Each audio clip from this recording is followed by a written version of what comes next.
Sporting Dog Adventures, run boy, That run. was awesome. Everything you Good need boy. is here under the sun. Everything you need is here under the sun.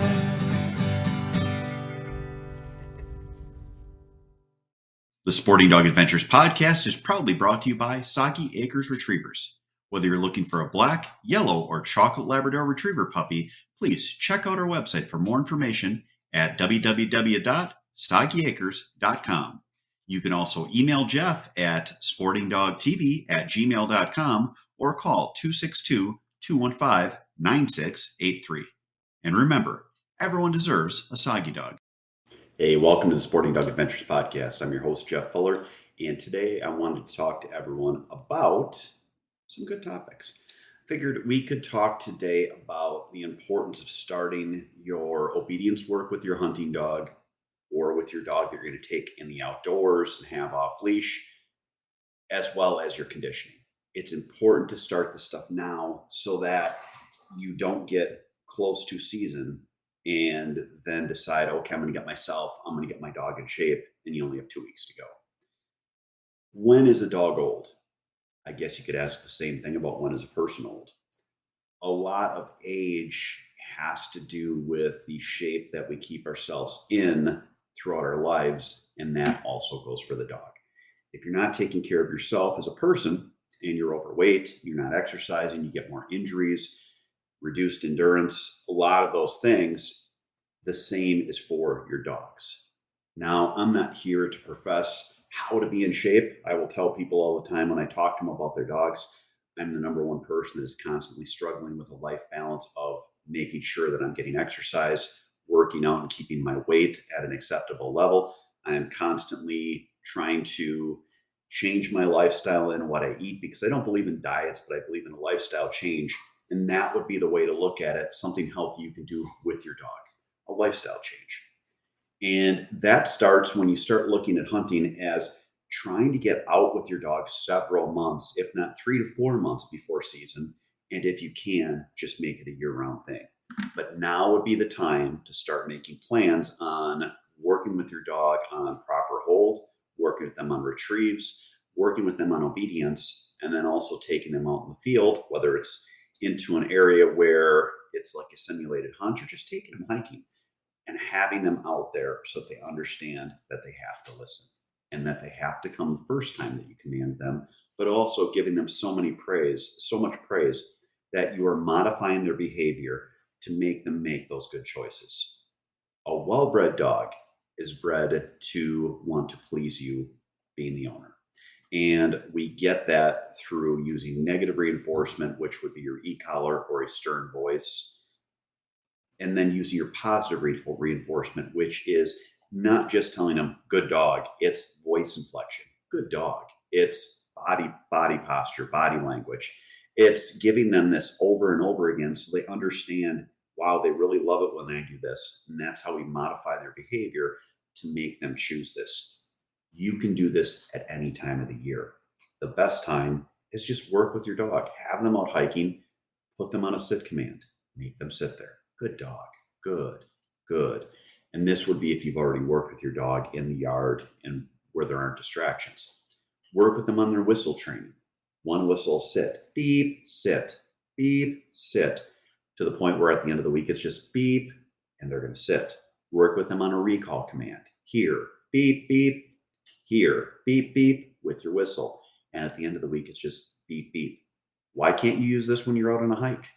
Why can't you use this if you're out walking in an area where your dog can be off lead?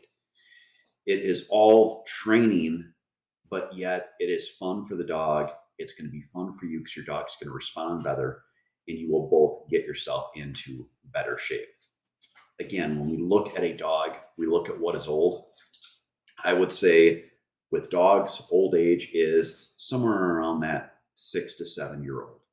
That is when they get to the point where they're going to start getting more sore after hunts. I'm 50 this year. That is where I'm getting to the point where I am sore after hunts. How do we mitigate that? Well, we can go the pharmacological way, and you can give dogs de-inflammatories. I can take ibuprofen. The best way, though, is to have our bodies in top shape so that the dog and yourself have your muscles so they're prepared for this, and you can stave off the need to take anything because you're in such good shape. So, with that said, I take my dogs for a walk. We go for about a mile. Now, the dogs get to go off lead, so they probably go for about a mile and a half. It gives them extra exercise. What I need to do is start making time to go on hikes where I'm going to areas that are more backwoods, more areas I like, more areas I want to see. Now, I'm going to strive to go to these areas when it is during the week so I can have my dog off lead and I don't have to worry about them getting in someone's way, whether someone's hiking, riding a bike, or they have a dog themselves. But I'm going to work with them on these commands. I'm going to work with them on my whistle commands. I'm going to have an e-collar on them so that if they don't listen, they get corrected and understand that it's not an optional thing. It is something they have to do. And while we do that, while we walk 3 to 5 miles, we're also getting ourselves in shape. This is going to make hunting season that much better. A tired hunter or a tired dog make mistakes. They also don't enjoy things. If we've got ourselves in shape and our dog in shape, we're going to far more enjoy our time in the field, and we're going to live a longer, healthier life. And that is what, when we look at stuff, as your dogs get older, the importance of getting them in shape is that if you have a dog that is even 5 to 10 pounds overweight, it's not 5 to 10 pounds. Go by percentage. My dog Memphis is a 48-pound dog. If she was 10 pounds overweight, that's 20%. That's a lot of weight. You'll have more injuries. You're going to have joint issues, and you're going to have obviously endurance issues as the dog gets older. As the dog gets older, they get their muscles are have less elasticity, less ability to recover. You're just upping that level of chance for knee injuries, shoulder injuries, back injuries, all the same injuries that, yes, you yourself are as well. So start working with your dogs now, even if it's just once a week, maybe twice a week. Work with your dogs, get yourself out there, get some exercise, and get ready for hunting season. It's almost like you're in boot camp now. You're getting to see yourself ready to go fight that hunting war and enjoy it in the field.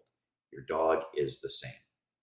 So that's it for this part of the show. Next up, I want to talk about parasites as we're into spring and a lot of people will have to deal with their dogs getting sick. So what common parasites are out there, as well as how do dogs get it, and the fact that parasites actually live within a dog's system, many of them, even after they're treated.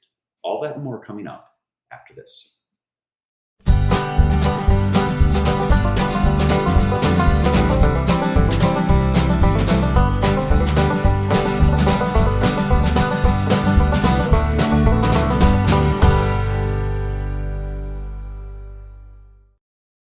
Welcome to Boucher in Janesville, where customer service is our #1 priority.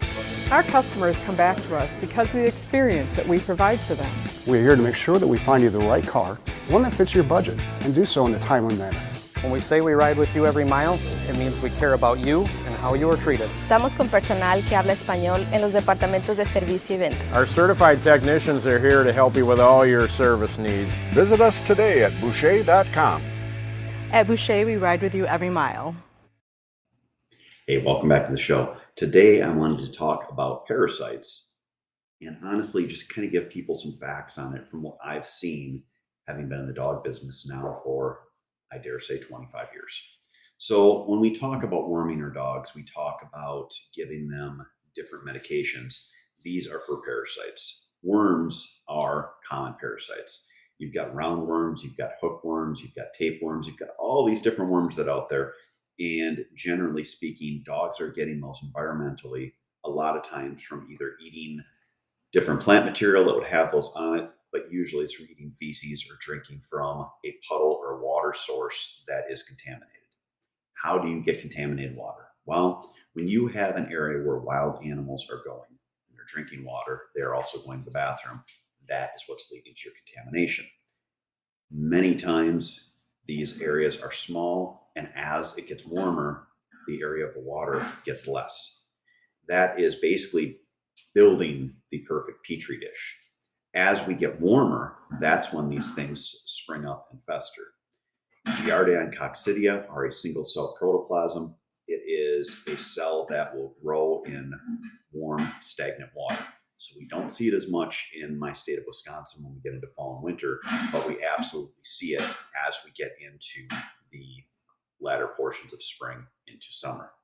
So that is why we want to keep an eye on our dogs. When a dog has a loose stool / diarrhea or throws up, we'll say something to the effect of, well, hey, maybe the dogs just ate something. Well, yeah, they did eat something. They ate a parasite. Generally speaking, that is what it is a lot of the time. They will then ward that off with their body because their body has had it before, they've been exposed to it before, they have a good system, whether it's GI health or just overall health in themselves. They will ward this off, and we won't make anything about it.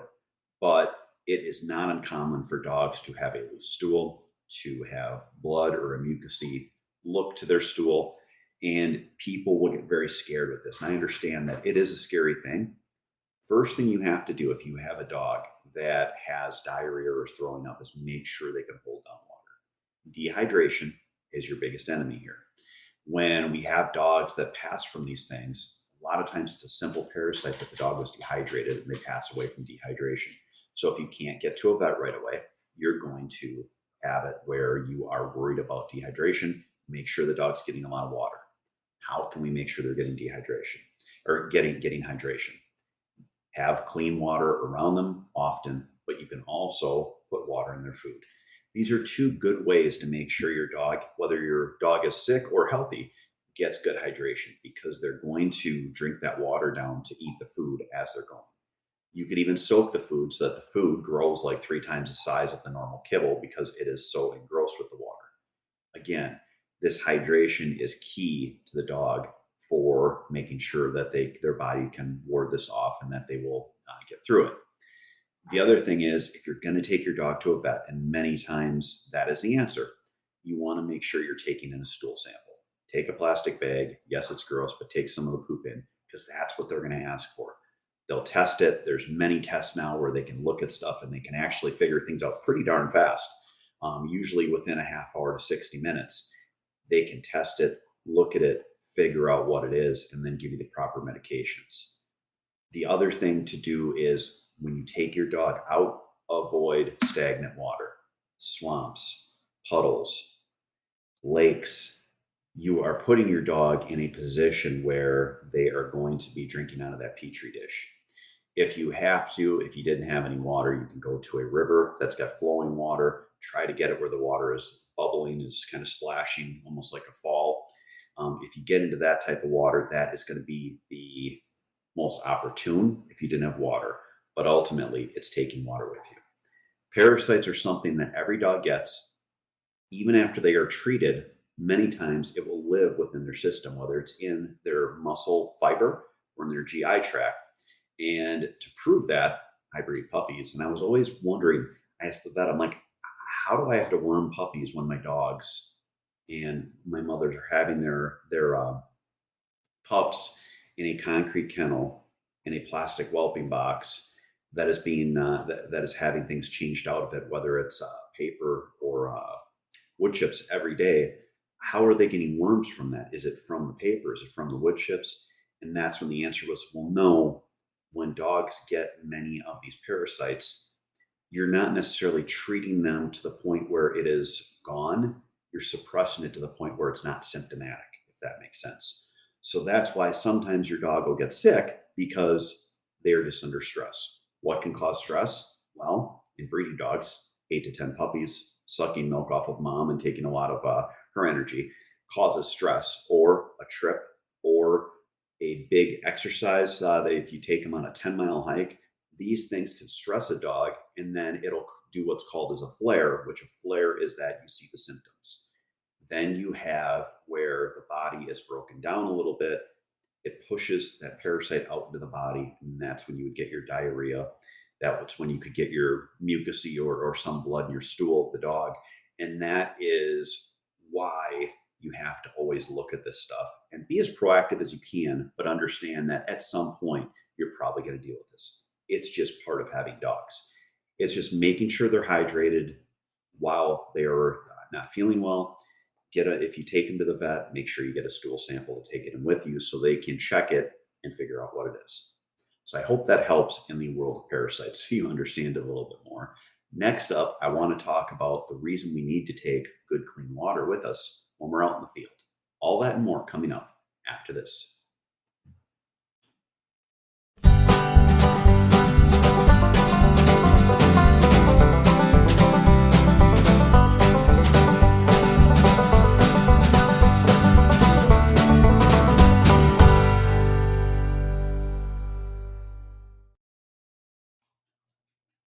If you love the shooting sports like I do, you need to check out our friends at Mech Outdoors.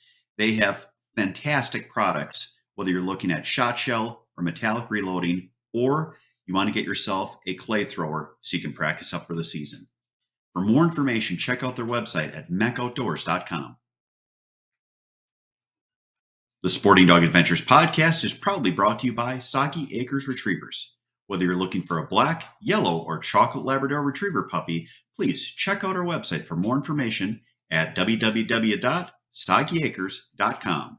You can also email Jeff at sportingdogtv@gmail.com or call 262-215-9683. And remember, everyone deserves a soggy dog. Sporting Dog Adventures, run, boy, run. Everything you need is here under the sun.